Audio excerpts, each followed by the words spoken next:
Sabtu Minggu adalah merupakan prime time saya untuk saya jalankan bisnis. Banyak teman-teman saya yang bilang saya sombong, bilang saya serakah, cuman mikir duit doang, nggak mau nikmati masa muda. Saya bilang saya bukan nggak mau ngelakukan itu, saya juga kepengin, tapi masalahnya saya punya ketakutan. Jangan mengatakan saya serakah. Saya sempat dihina sama sepupu saya, kakak saya. Kamu itu cuma mimpi besar segala macam.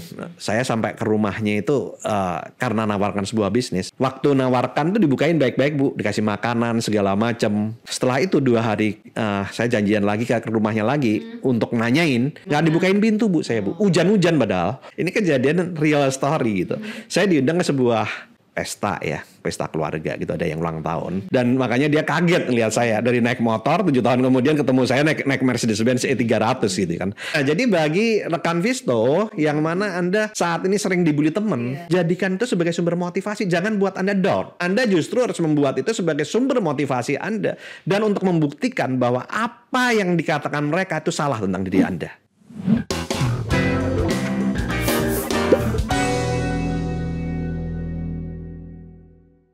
Hai kawan Visto, bertemu lagi di Invest Talk, all about investment. Kali ini kita sudah kedatangan tamu yang sangat spesial dan udah 3 kali beliau hadir di podcast kita di Investasiku. Yang pertama, kalau kawan Visto ngikutin podcast kita dari awal, beliau sudah membahas tentang membangun kesuksesan dari nol. Dan kemudian kedua adalah membahas gimana mendapatkan 1 miliar pertama dengan gaji UMR. Nah, dan ketiga di sini kita akan membahas gimana caranya berinvestasi yang low risk tapi high return. Apakah ada, apakah bisa? Jadi kita langsung saja menyapa Pak Tony Adikarjo. Halo. Halo. Ya, Pak. Ya, siang Bu Sandra. Halo kawan Visto. Ketemu lagi, senang bertemu dengan Anda lagi. Iya, kemarin tuh ramai ya Pak yang nonton yang 1 miliar pertama berdasarkan gaji UMR. Iya, kelihatannya banyak orang-orang yang ingin mendapatkan hasil yang lebih bagus dengan kondisi yang diterima gaji UMR. Saya pun kan dulu juga mengawali di gaji UMR. Jadi mungkin mereka juga kepingin gimana caranya dari gaji UMR bisa mendapatkan income yang cukup gede, bisa dapat 1 miliar dan kalau bahkan bisa mendapatkan kebebasan finansial gitu. Iya. Dan ini mungkin nggak akan jauh beda, pasti akan menyinggung perjalanan Pak Tony nih. Kemarin kan sudah membangun pundi-pundi, pos-pos keuangan. Mungkin di sini mungkin kawan Visos ini pengen belajar gimana sih berinvestasi ala Pak Tony sehingga uangnya bisa berkembang terus, uangnya bisa beranak terus gitu loh Pak gitu. Nah, seperti yang saya sudah sharing di beberapa podcast sebelumnya bahwa saya dari gaji UMR, di samping itu saya kan punya set hustle ya. Nah, banyak tuh di kolom komentar yang bilang nggak mungkin lah dari gaji UMR bisa bisa investasi 50 juta. Ya, saya bahas di situ. Saya kan sudah mengatakan bahwa saya punya set hustle. Nah, dari set hustle tersebut saya bisa kemudian saya juga membangun passive income, sumber income saya ketiga, dan kemudian sumber keempat saya adalah hasil investasi. Nah, dari sini maka kita bisa mendapatkan multiple source of income. Nah, dari multiple source of income inilah yang membuat kita bisa mendapatkan income yang lebih gede. Kenapa? Ya karena bukan hanya kita yang bekerja untuk uang, tapi juga uang bekerja untuk kita. Gitu Bu. Mungkin boleh diceritain lagi nggak Pak, waktu pertama kali awal start kerja, kan karyawan berarti ya gaji UMR. Gaji 400 ribu Bu. 400.000 tahun berapa itu ya kawan Visto? Tahun 96. Wah 96, saya masih SD kayaknya Pak. Ya kalau 400.000 tahun 96, kalau diuruskan saat ini mungkin kurang lebih 4 juta.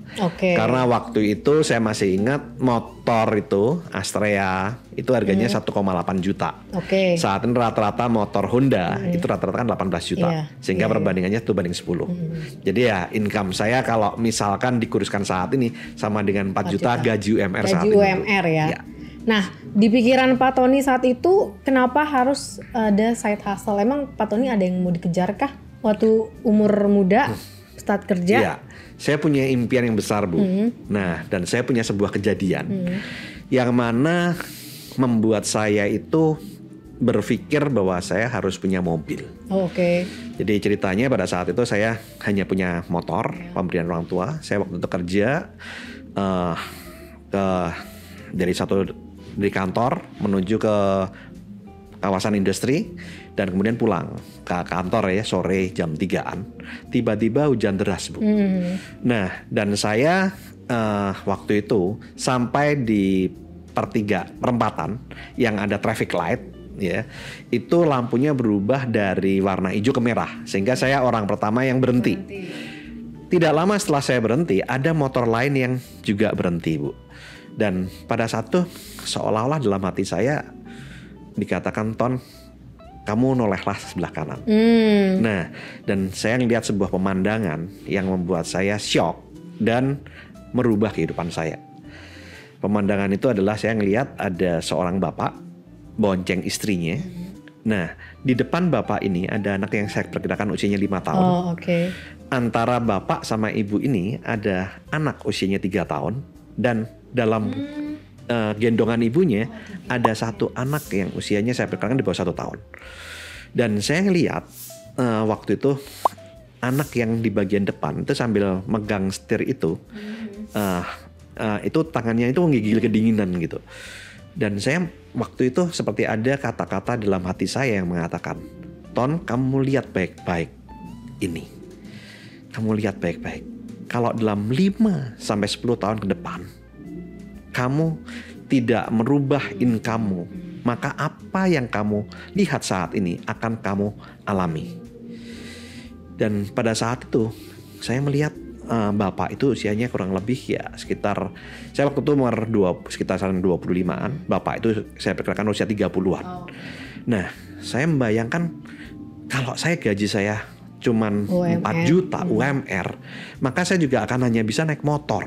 Maka itu betul-betul terjadi dengan kehidupan saya. Dan saya waktu itu bilang sama Tuhan, saya nggak mau. Saya rela kepanasan, saya rela kehujanan, tapi tidak untuk anak saya. Tidak untuk anak-anak saya. Nah, saat itu saya bilang sama Tuhan, Tuhan, tolong bantu saya agar saya bisa merubah kehidupan saya. Saya nggak apa-apa untuk kerja keras, saya rela untuk bayar harganya. Asal saya nggak mengalami kejadian yang saya lihat saat ini. Dan sejak saat itu saya mulai terbuka untuk saya mulai cari penghasilan yang lebih tinggi. Tapi susah ya, cari gaji di atas UMR segala macam tuh susah. Nah, terus kemudian pada saat itu ada banyak tawaran-tawaran, ada yang nawarin jual baju, nawarin apapun waktu itu saya kerjakan untuk Setastel, Bu. Ya, ada ada perusahaan asuransi yang nawarin jadi agent, saya jadi agent. Saya ada perusahaan direct selling saya ngikut, ada perusahaan properti, saya jadi broker properti. Pokoknya saya apapun yang saya bisa dapat uang untuk merubah hidup saya, ya saya melakukan. Nah, sehingga pada saat itu saya Senin sampai Jumat saya kerja jam 8 pagi, saya pulang jam 5 sore. Jam 6 sore saya udah mulai jalankan bisnis-bisnis saya yang lain gitu. Sabtu Minggu di mana banyak orang jalan-jalan ke mall, bercengkrama sama keluarga, kemudian kumpul sama teman-teman, nongkrong-nongkrong segala macam seperti yang biasanya saya lakukan, itu saya rubah. Sabtu Minggu adalah merupakan prime time saya untuk saya jalankan bisnis, Bu. Jadi saya waktu itu bilang, Senin sampai Jumat saya menjalankan bisnis bos saya. Tapi setelah jam kerja, saya harus menjalankan bisnis saya. Sabtu Minggu itu adalah waktunya saya untuk bekerja. Nah, dan waktu itu saya bilang sama calon istri ya, mantan pacar. Saya bilang saya izinkan saya untuk saya mau untuk saya ceritakan kejadian itu. Saya nggak mau itu terjadi. Jadi ya tolong mungkin frekuensi kita untuk ketemu segala macam itu berkurang. Tapi aku janji nggak akan sampai lebih dari 3-5 tahun untuk aku ngalamin itu. Oh, oke. Nah, ada target waktu ya? Ya. Saya waktu itu sejak kejadian itu saya punya goals. Saya dalam 2 tahun saya harus punya mobil. Bukan untuk mewahan, bukan untuk kenyamanan, tapi karena saya nggak mau kejadian itu terulang menimpa diri saya gitu. Nah, Itu yang saya lakukan, Bu. Oke. Berarti itu suatu anugerah juga sih Pak ya? Iya. Jadi ya kondisi cepat. itu membuat saya punya motivasi lebih, Bu. Sebelumnya saya punya impian. Seperti mayoritas orang. Semua orang pastilah punya impian, punya mobil, punya rumah. Tapi ya hanya impian, hanya keinginan. Tapi nggak ada extra effort untuk saya melakukan. Ya nggak kecapean nggak apa-apa gitu ya.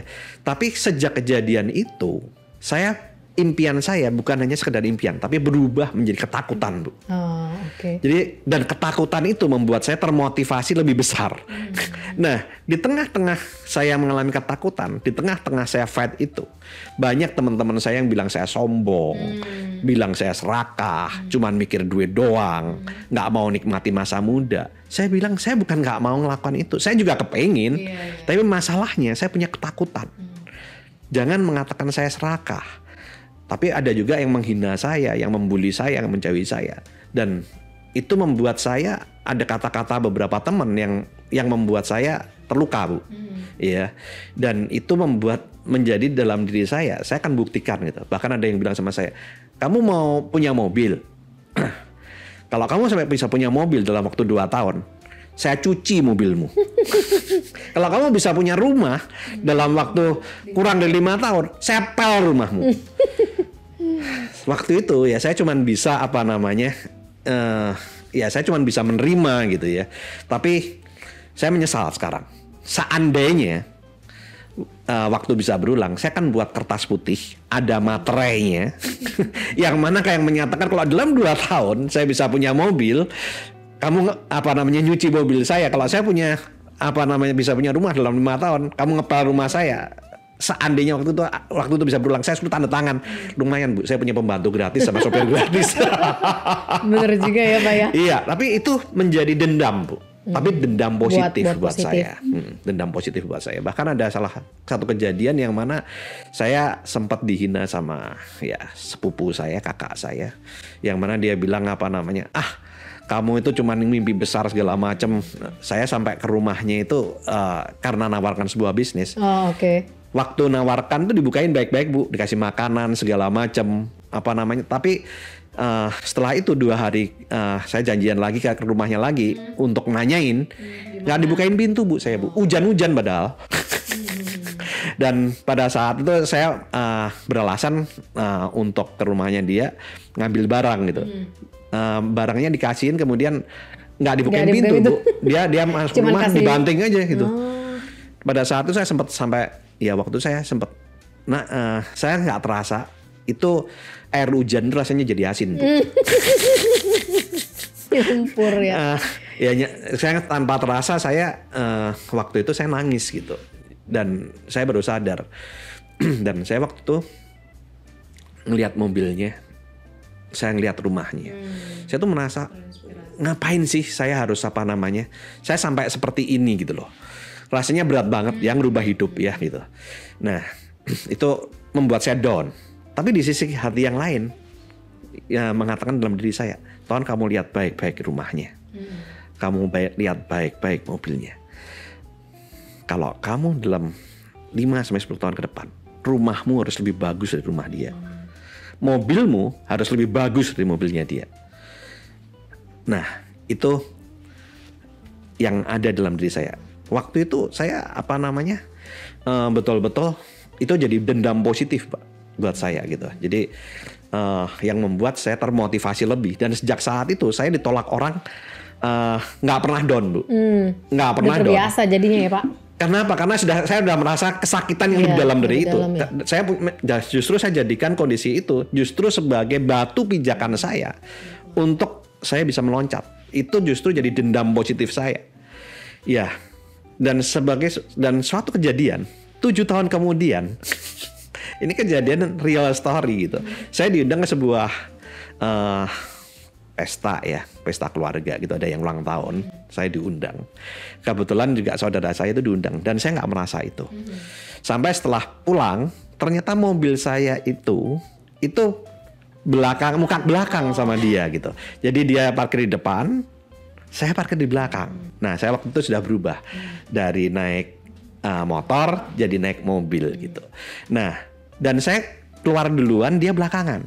Tapi dia ngelihat saya mau masuk mobil saya. Dan dia kaget. Dia kaget. Dia teriak sama saya. "Oi Ton, gimana kabarnya? Wah, kamu sekarang udah berubah ya. Kamu udah jadi bos kan sekarang." Apa namanya? Kalau kamu jadi bos, itu dong apa namanya? Bagi-bagi bisnis sama kakakmu. Nah, saat itu saya ngelihat, saya baru tersadar bahwa dia ada di depan saya dan mobilnya masih mobil yang sama. Belum berubah. Belum berubah. Kejadian itu 7 tahun yang lalu yang saya alami. Dan saat itu saya baru saja beli Mercedes-Benz E-Class keluaran terbaru. E300 tahun itu. Dan makanya dia kaget lihat saya dari naik motor 7 tahun kemudian ketemu saya naik Mercedes-Benz E300 gitu kan. Nah, keluaran terbaru gitu kan. Nah, kemudian dia bilang, "Bagi-bagi dong." Nah, dan karena dia ngomong gitu, pikiran saya secara nggak sadar itu terflashback, Bu, dengan kejadian yang kapan itu. Dan saya bilang sama dia, "Ko, saya bukan nggak mau berbagi sama Koko.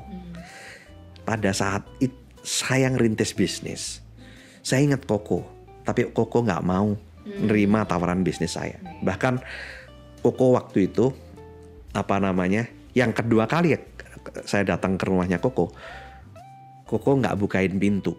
Ah, masa? Nggak lah, mana mungkin aku gitu." Waktu itu saya dalam hati, ya Jelas-jelas ya. orang yang dilakukan itu kesakitan, Bu. Dan sakitnya itu bukan cuma di sini, Bu, sampai tembus di sini, Bu. Sementara yang melakukan itu lupa, Bu. Iya. Dan sejak kejadian itu saya mengatakan, bodoh ya orang-orang yang dibully, orang-orang yang dibully, yang disakitin, itu sakit hati, rugi. Kenapa rugi? Ternyata orang yang bully, orang yang nyakitin nggak sadar gitu loh. Nah, jadi bagi rekan Visto yang mana Anda saat ini sering dibully teman, jadikan itu sebagai sumber motivasi. Jangan buat Anda down. Anda justru harus membuat itu sebagai sumber motivasi Anda. Dan untuk membuktikan bahwa apa yang dikatakan mereka itu salah tentang diri Anda. Dan itu yang saya lakukan. Dan pada saat itu saya betul-betul shock. Dan saya bilang sama koko saya, betul itu terjadi. Enggak lah, nggak mungkin lah aku gitu. Mana kamu pernah punya bisnis? Ya lupa. Akhirnya saya ingetin. Oh yang itu. Ah enggak lah, kalau aku nggak bakat. Kalau kamu sih emang jago. Ya, kamu tadi minta bisnis sama saya. Sekarang saya bilang, ingetin lagi dia tetap, saya nggak bisa. Kalau kamu jago gini, kamu bisa bicara, kamu bisa itu. Ya, nah sampai di satu titik saya bilang, sorry ya kok. Rasanya selama pola pikirmu masih mengatakan itu nggak bisa, itu sulit, itu apa, itu betul terjadi dengan dirimu, tapi tidak untuk aku. Karena apa yang kamu pikirkan tentang dirimu itu akan terjadi dengan dirimu. You are what you think you are. Kamu adalah apa yang kamu pikirkan tentang dirimu. Kalau kamu nggak ngerubah pola pikirmu, selamanya hidupmu akan seperti itu. Sedangkan aku punya pola pikir yang berbeda sama kamu. Justru apa yang aku nggak bisa, aku harus pelajari. Dan kemudian aku harus ekspor. Kalau orang lain nggak merasa bisa, itu berarti sebuah peluang besar untuk aku bisa sukses. Dan itulah yang aku lakukan. Saya bilang sama dia, sorry aku masih ada janjian sama orang. Percuma, saya ladenin juga nggak akan bisa ngerubah dia. Sorry, aku ada janjian lagi sama orang lain. Aku pergi dulu ya. Nah, akhirnya saya masuk ke mobil saya tinggalin dia, dan saya lihat dari spion mobil saya. Dia masih tetap berdiri di tempat yang sama dan dia ngeliatin. Dan saya ngeliat dari kaca spion Mercy saya. Saya berjalan sengaja pelan-pelan untuk menikmati dan membayar harga dari yang dia perbuat sama saya. Dan hari itu tanpa disengaja saya membayar lunas plus bunga apa yang dia lakukan pada saya. Jadi saat itu saya punya 3 sumber motivasi. Yang pertama adalah impian saya, yang kedua adalah ketakutan saya, yang ketiga adalah dendam positif saya. Jadi bagi Anda yang ingin sukses, Anda bisa gunakan ketiga itu sebagai sumber tenaga dan sumber kekuatan Anda untuk mencapai impian Anda.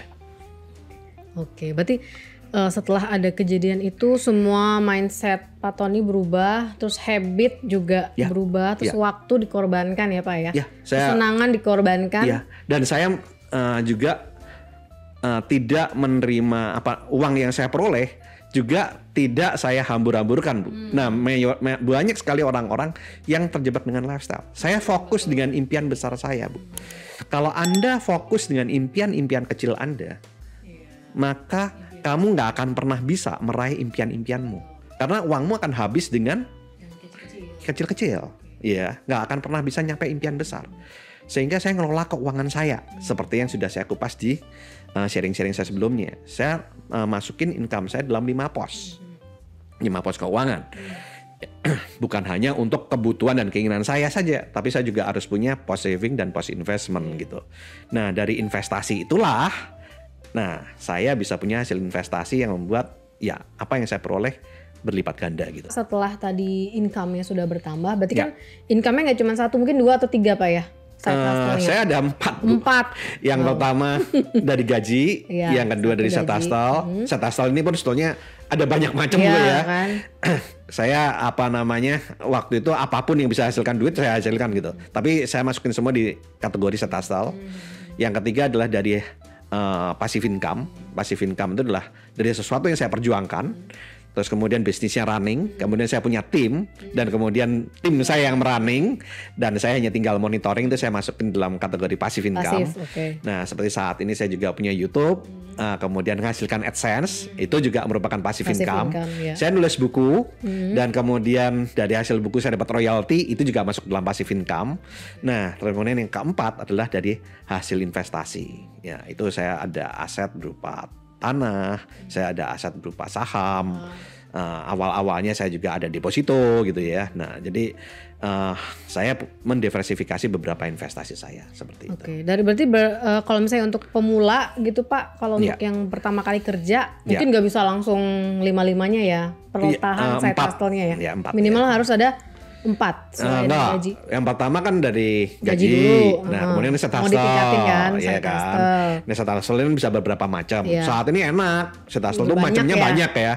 Anda yang hobi video editing bisa jadi video editor. Bagi Anda yang bisa untuk buat kue, bisa buka PO gitu kan, bisa buka online shop, ada juga broker asuransi, ada direct selling, ada banyak banget lah. Sekarang ini enak banget, mau jadi guru les juga bisa, apapun lah yang bisa menghasilkan uang, nggak usah pilih-pilih. Banyak orang itu kepinginnya saya itu kalau mau bekerja harus sesuai dengan passion saya. Kamu itu kepingin impianmu atau pengen passionmu? Life is a choice gitu. Target atau passion gitu ya. Kalau kamu dapat passionmu, tapi kalau dan passionmu itu tidak bisa menghasilkan duit, ya kamu harus pilih gitu loh, passionmu atau impianmu. Kalau saya nggak pernah mikir passion saya mikir impian saya. Bagi saya apa yang bisa ngasilin duit itu passion saya. Iya benar, passionnya ya duit. Iya, passion saya duit, passion saya impian saya gitu loh. Nah, tapi kebanyakan orang bingung dengan passion. Selama kamu cuma mikir passion dan passionmu nggak bisa menghasilkan duit, ya selamanya kamu akan terjebak dengan kondisimu saat ini. Betul, jadi emang semua ada target ya Pak ya. Iya. Jadi goalsnya, jadi semua pun kita jalanin juga oke. Karena kita tujuannya satu, target kita tercapai. Iya.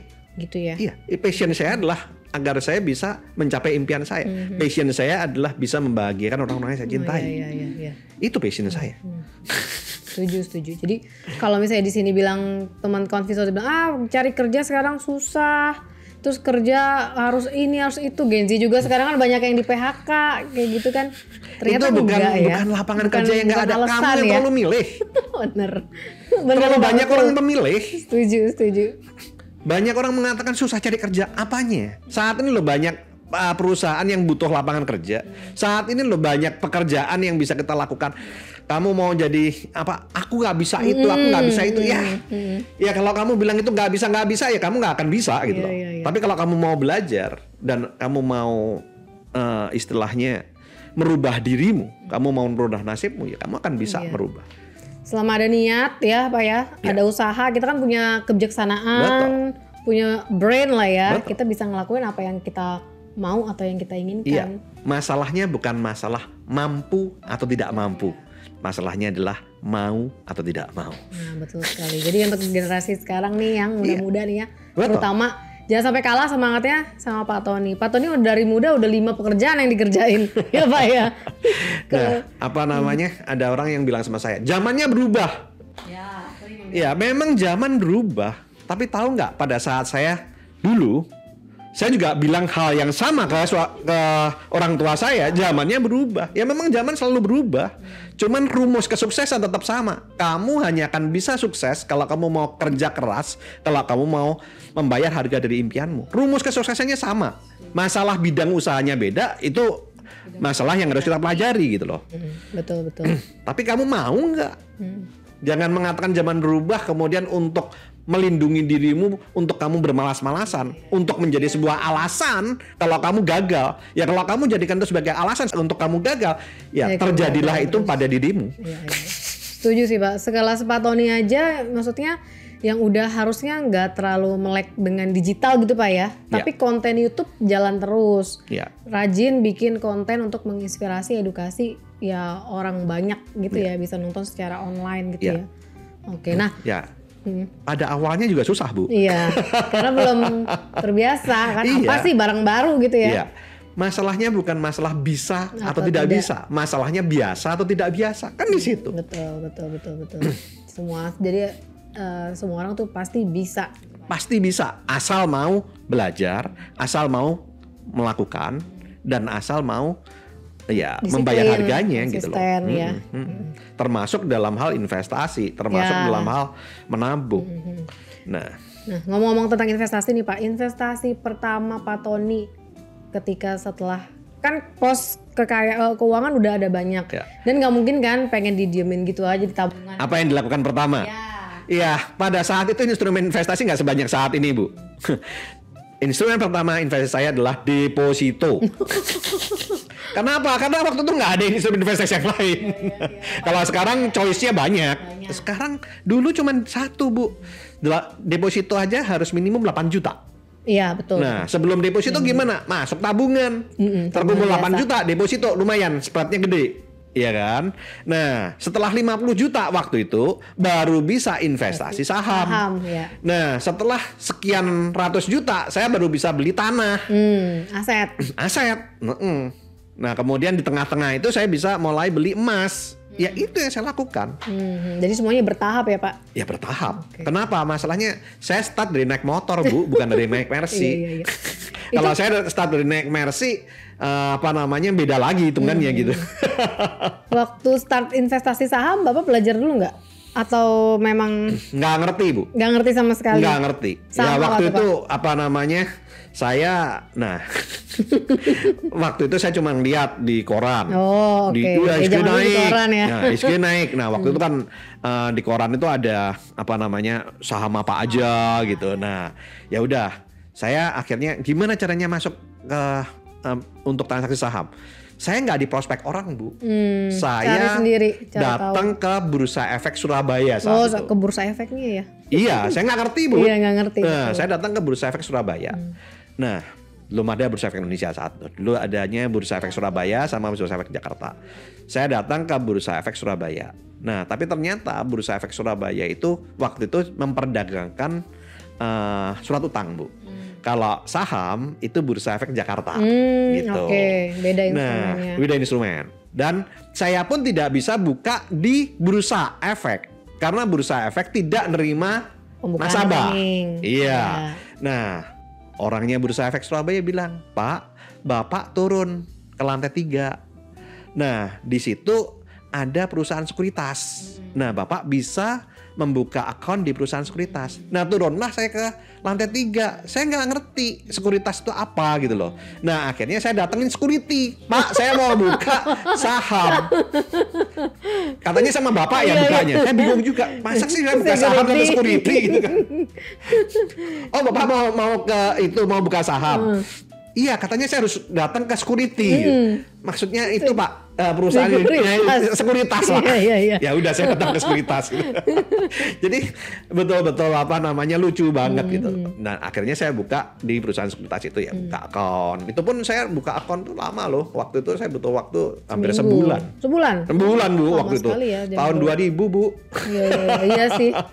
Dimintain syarat sekarang. Ini syarat itu, susah banget. Minimal gitu. berapa Pak zaman dulu? 50 juta minimal. Minimal 50 juta. Iya. Oke. Sekarang udah dimudahkan Pak.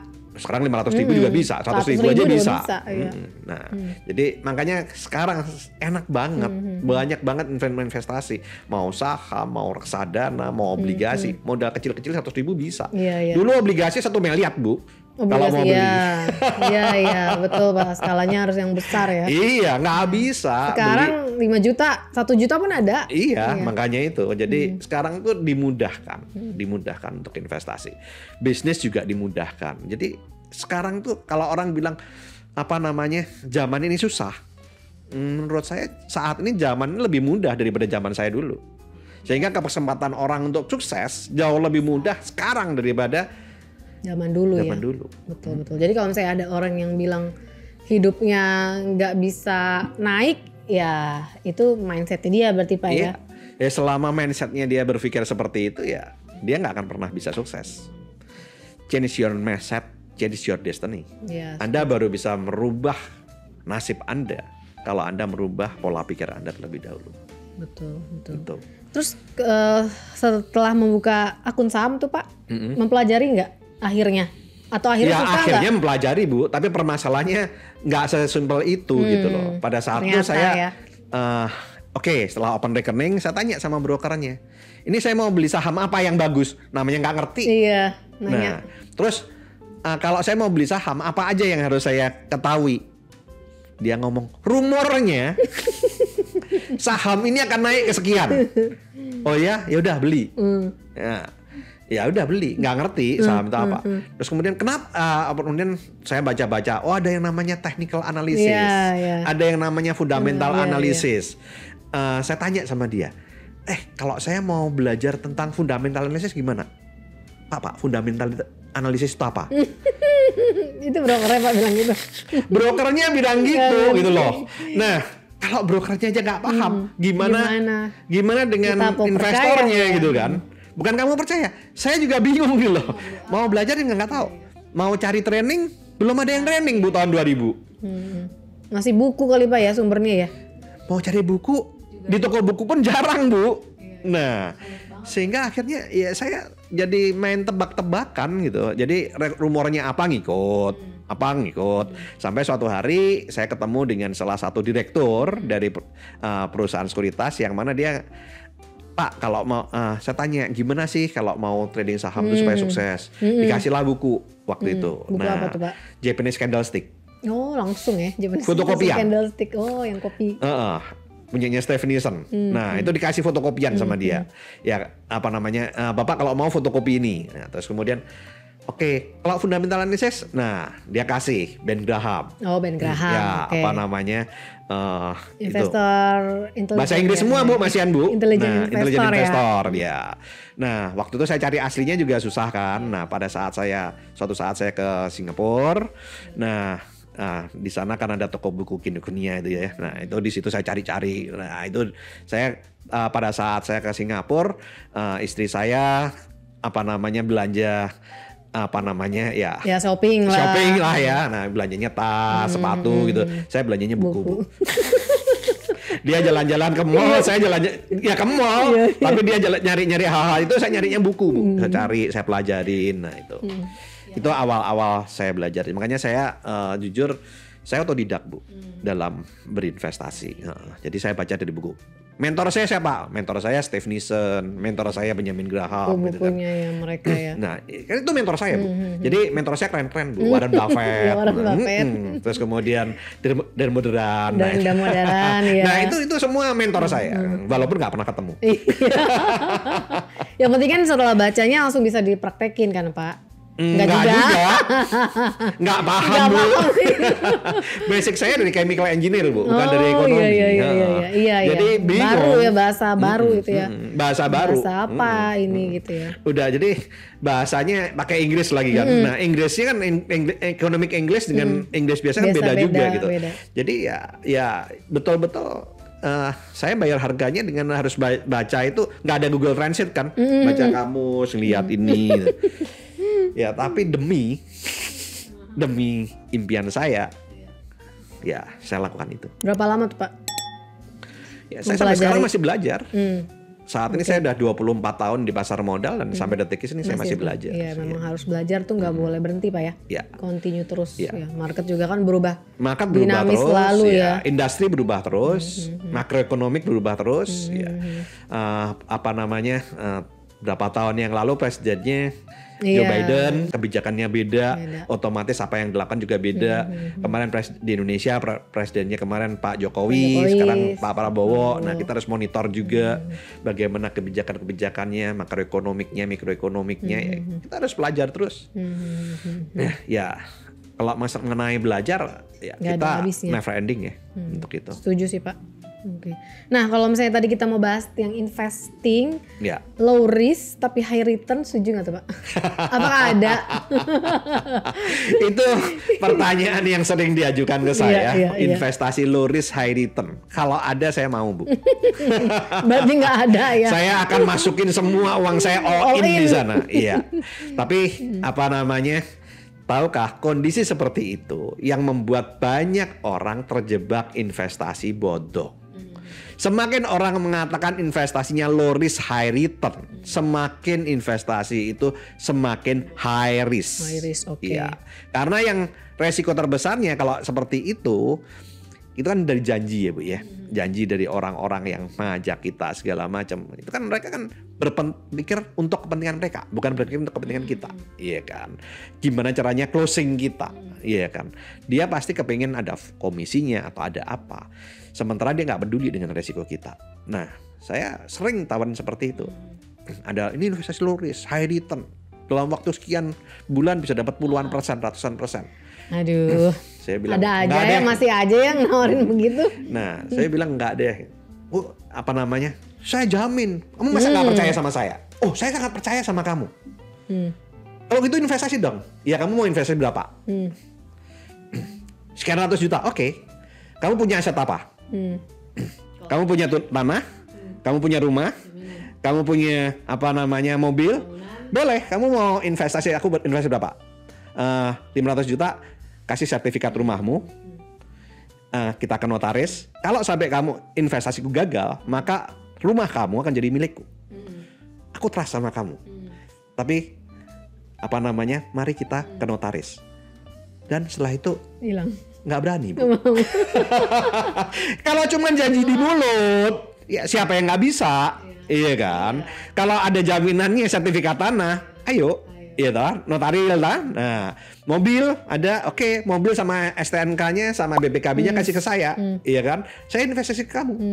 Kalau misalkan dia janjikan berapa? 50% dalam 3 bulan. Saya bilang, kalau bisa 25% dalam 3 bulan, saya akan kasih kamu 25% kelebihannya. Yang penting modalnya Modal plus 25% untuk saya. Iya. Nah, sertifikat rumahmu tak kabaliin.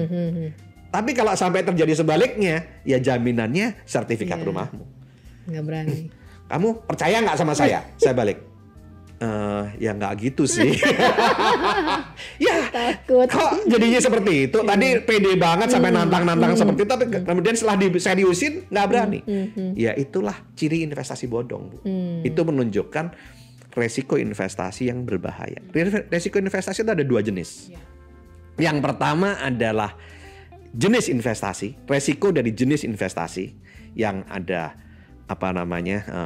investasi ada investasi yang konservatif, ada investasi yang jenisnya moderate, ada investasi yang jenisnya agresif. Ya, kalau konservatif seperti deposito, kemudian ada seperti Reksadana pasar uang. Nah, itu kan masuknya di yang low risk ya, itu jenis investasi. Moderate bisa ke emas, bisa ke properti gitu kan.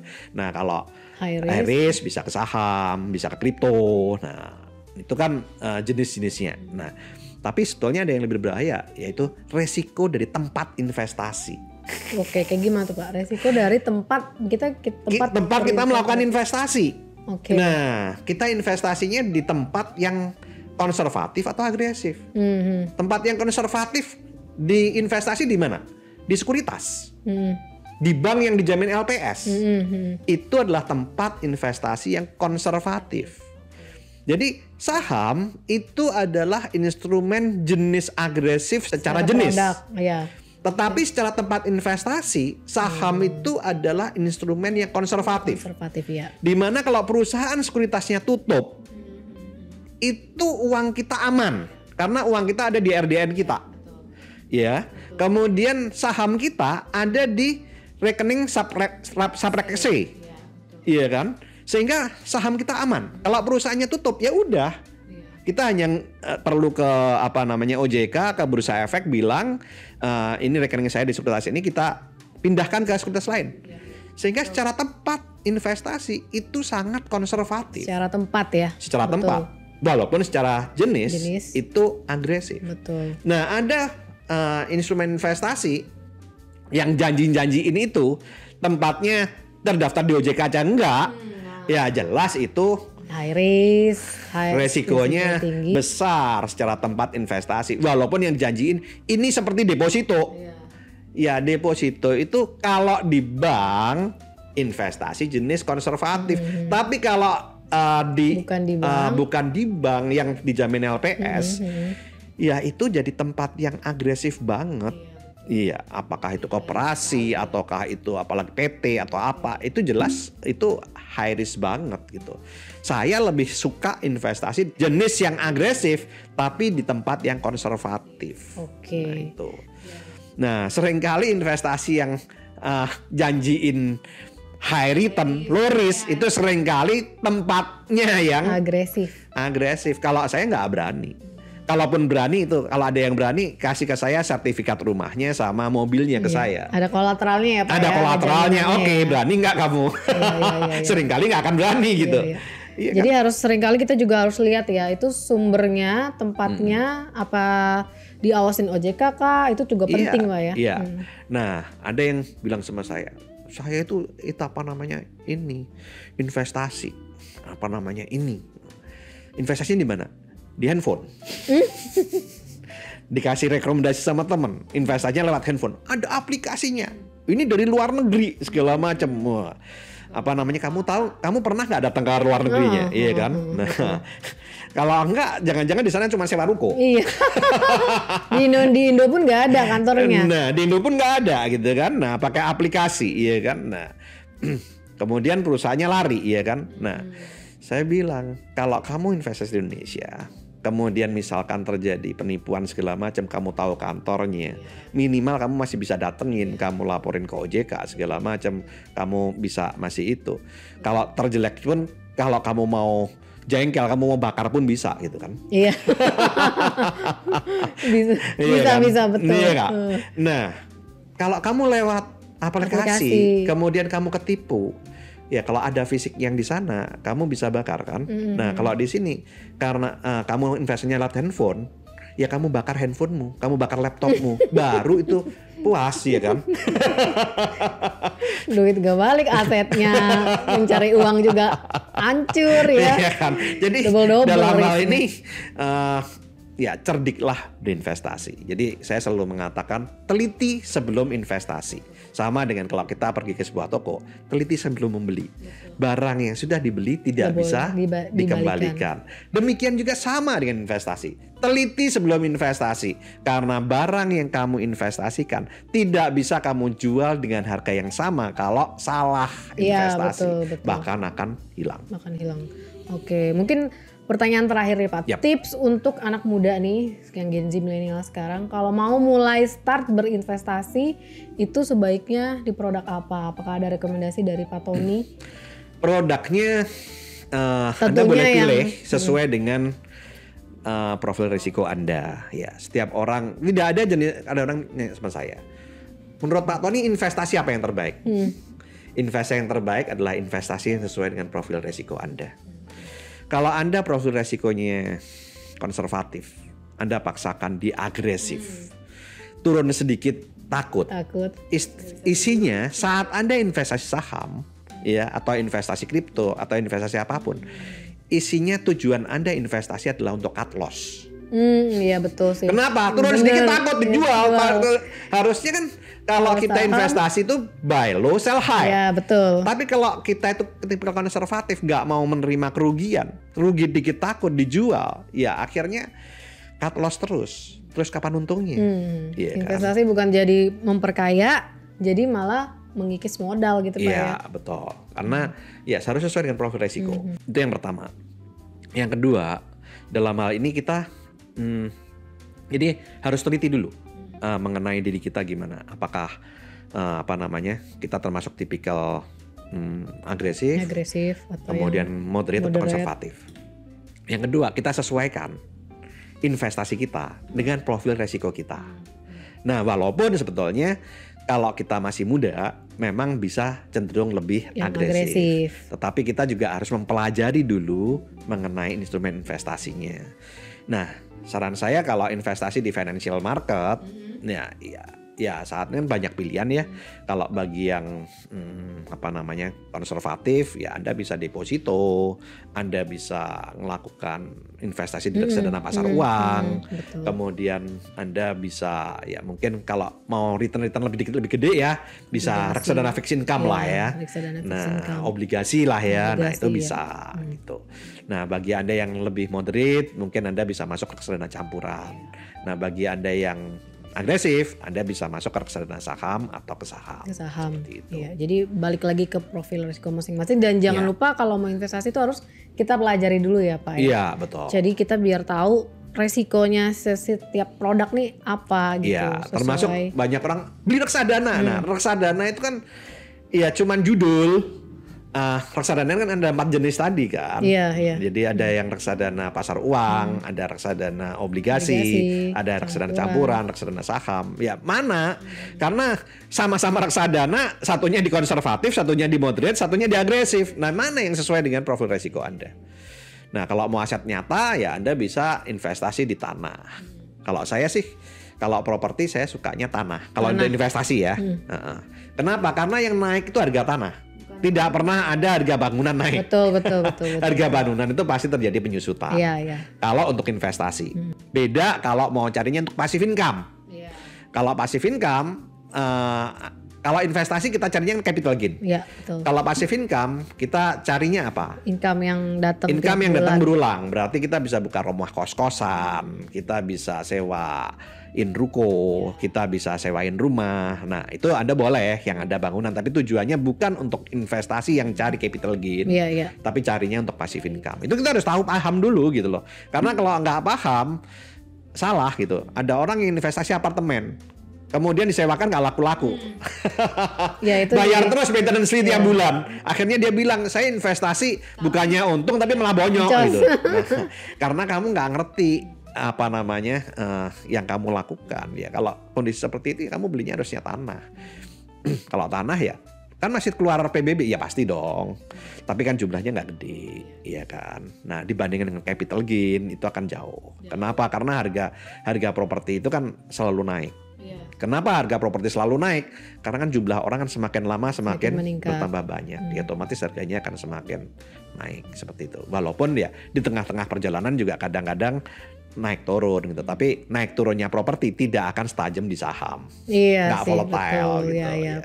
Cuman kelemahannya properti tidak liquid.